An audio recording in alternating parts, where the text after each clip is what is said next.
Hello and welcome. This is yet another episode in the special series in the run-up to Budget 2017. In collaboration with BusinessWorld magazine, NewsX presents to you this special series. We have an eminent panel today, and we will be discussing the challenges, the opportunities that Budget 2017 presents. This is the first budget after the humongous exercise. Demonetization, of course, will be weighing heavy. Does it change the budget? Does it present an opportunity? We'll discuss all of that and the macroeconomic issues facing the country with our eminent panel. Let me introduce them one by one. Ashwani Mahajan joins us, co-convener of the Swadeshi Jagran Manch. Thank you so much for joining us. To my right is Anurag, Batra, chairman of the BusinessWorld Group. Thank you so much for joining us. Professor Arun Kumar joins us, an economist as well and professor of economics. And Arvind Virmani needs no introduction. I'll still introduce him as an economist. Thank you, sir, for joining us. Let me start with you, Mr. Virmani, if I could. This budget is going to be like no other that we've seen in the recent past.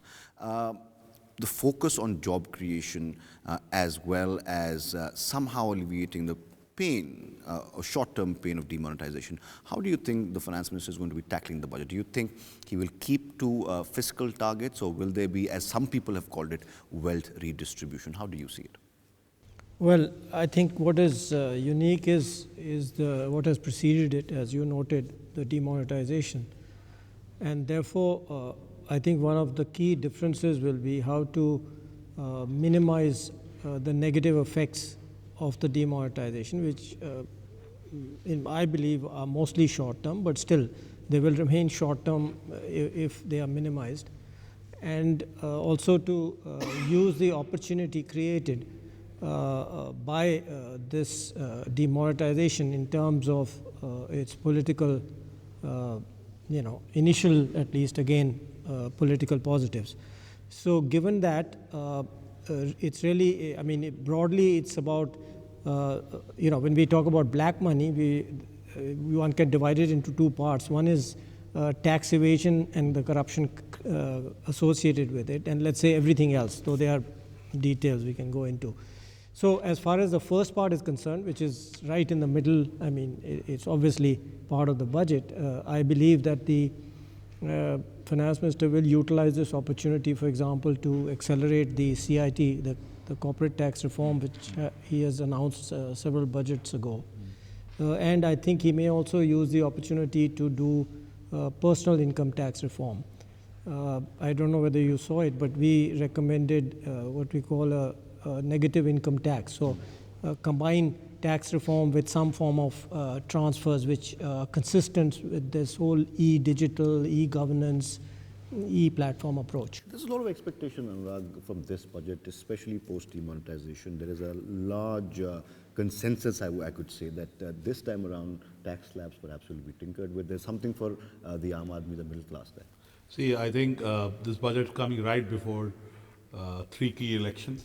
So clearly it will be a budget that will balance three things. One is the expectations from a political capital standpoint.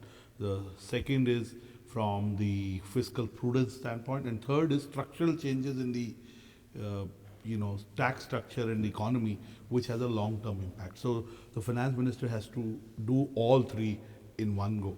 In my view, what the finance minister will do is, as Mr. Virmani shared, one is hopefully bring down the CIT slab so that the tax collection net can be widened. There'll be expectation that till a certain level there will be no income tax. So hopefully 7.5 lakhs. I don't know the value, but could be 5, could be 7.5.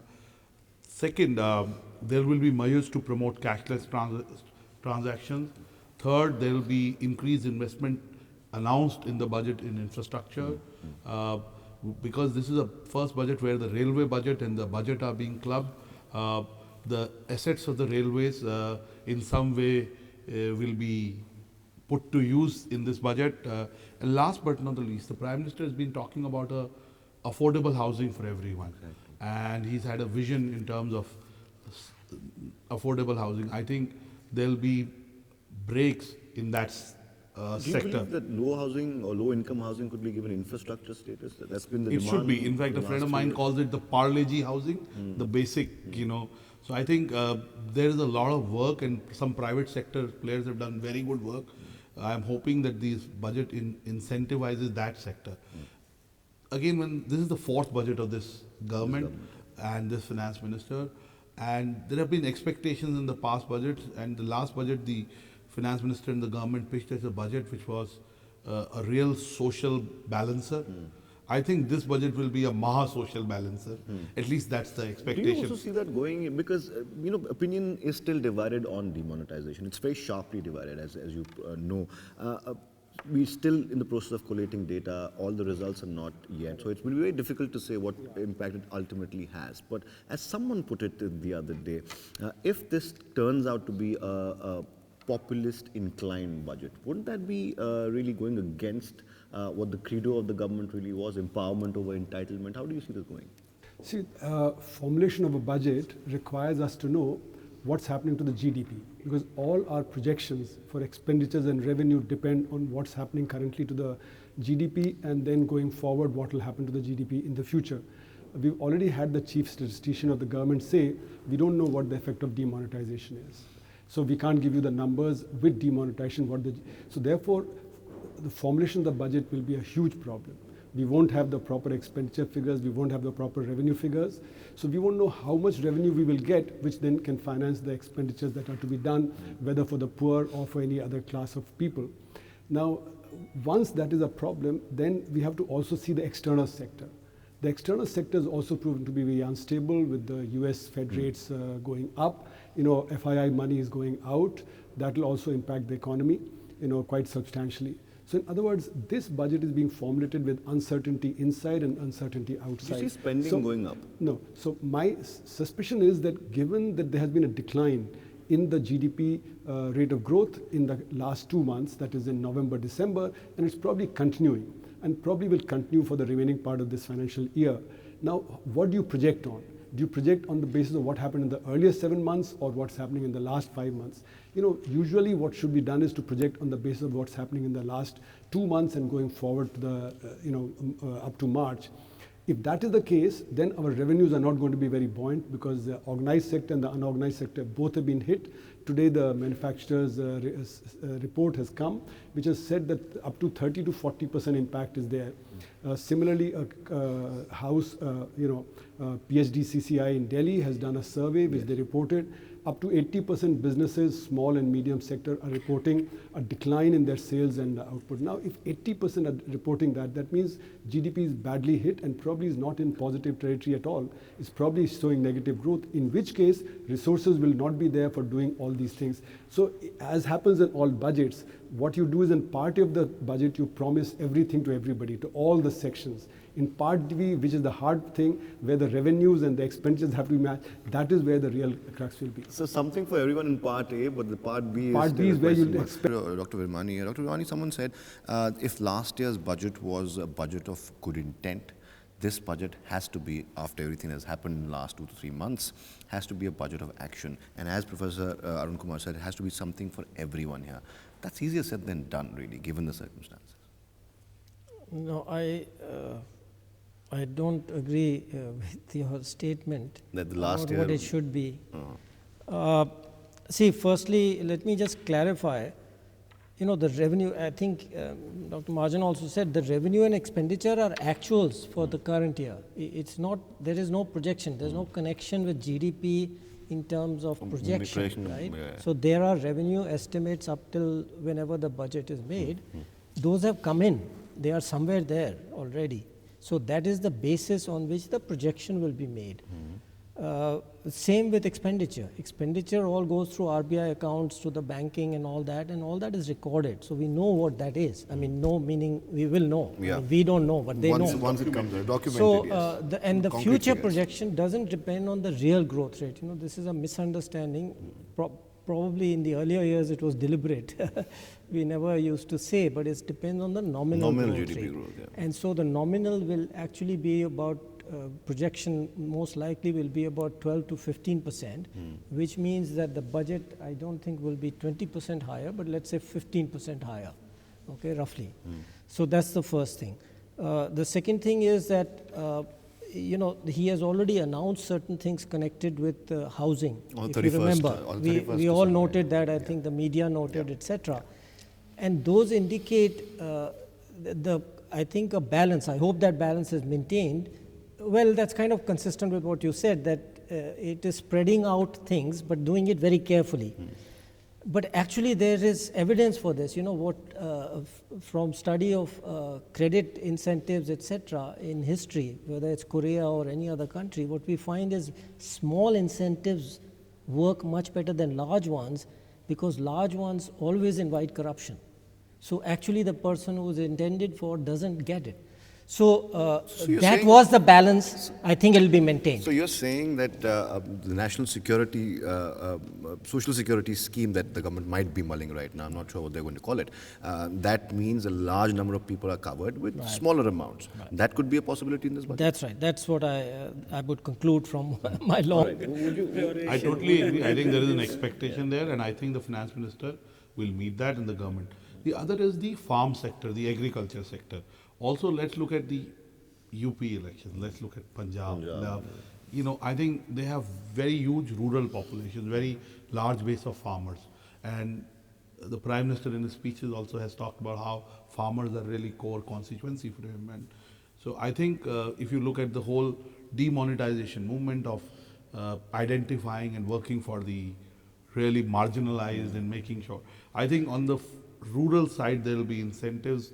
There have been loan waivers in the past. I think there will be some movement in that direction.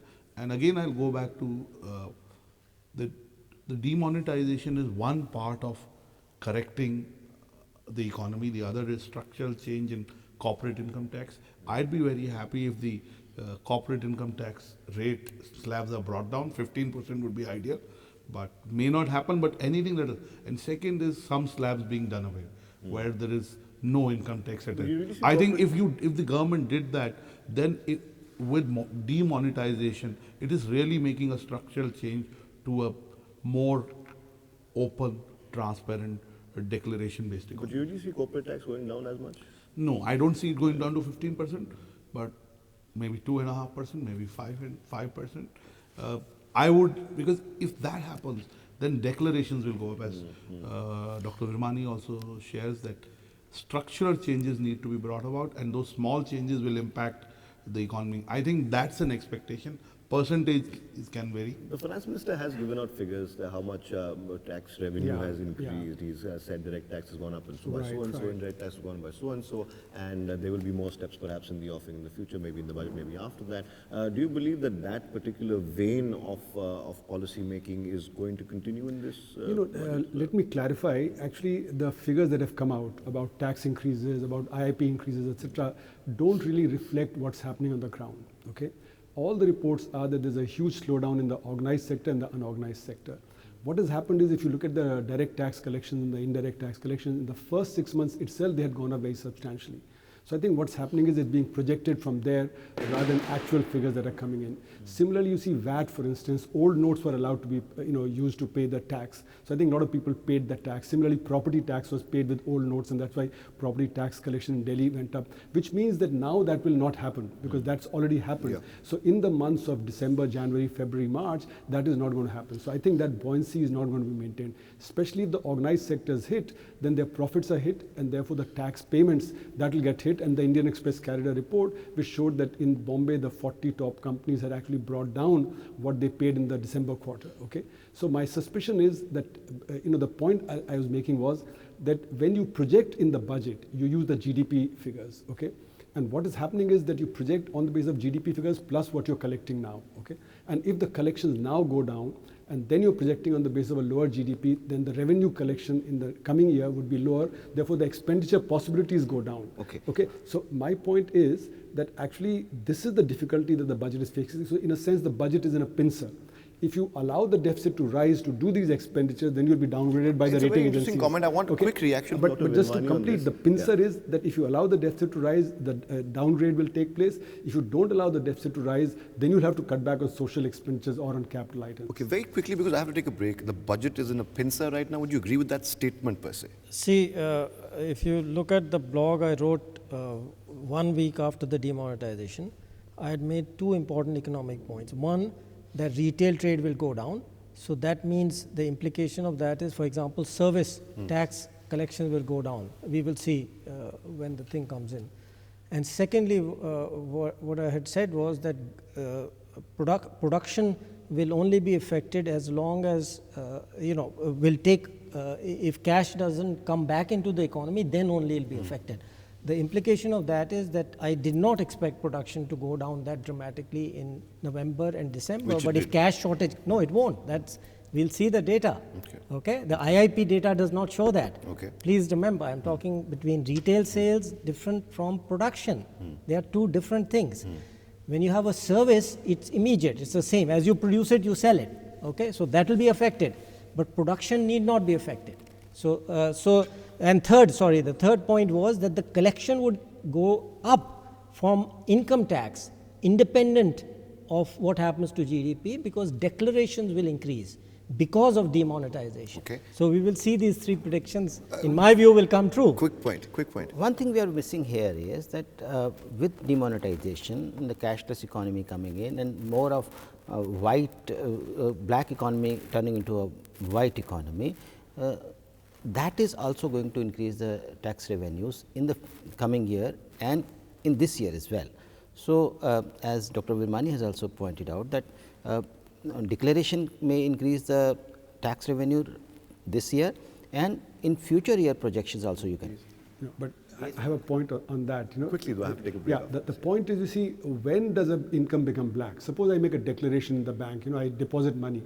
It doesn't automatically become black. The bank cannot say it's black, RBI cannot say it's black. When I file my return, then only will it be shown. I can only be issued a notice by the income tax department. I will file my return only by October this year, which means it will be scrutinized. So if anything comes extra on tax, it will come only next year in 2018. Nothing extra will come now. So in other words, the tax revenue will not go up as a result of anything that may have been deposited. Okay, I just want to take a short break right now. When we come back, we'll talk about fiscal deficit targets. We'll talk about various downgrades as far as GDP growth is concerned, and also the wish list of our eminent panel, what we are calling the segment Dear Finance Minister. Please stay tuned to NewsX. We'll be right back.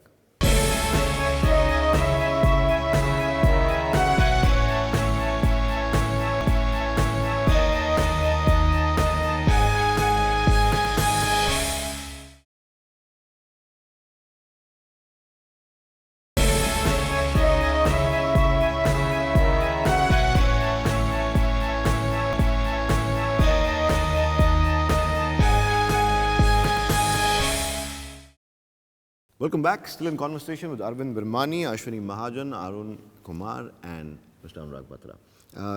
Fiscal deficit targets. Do you believe the tracking of 3.5 is it? 3.4% is still on, the government will make that? Yeah, easily in my view, Very for the easily. reasons I mentioned earlier.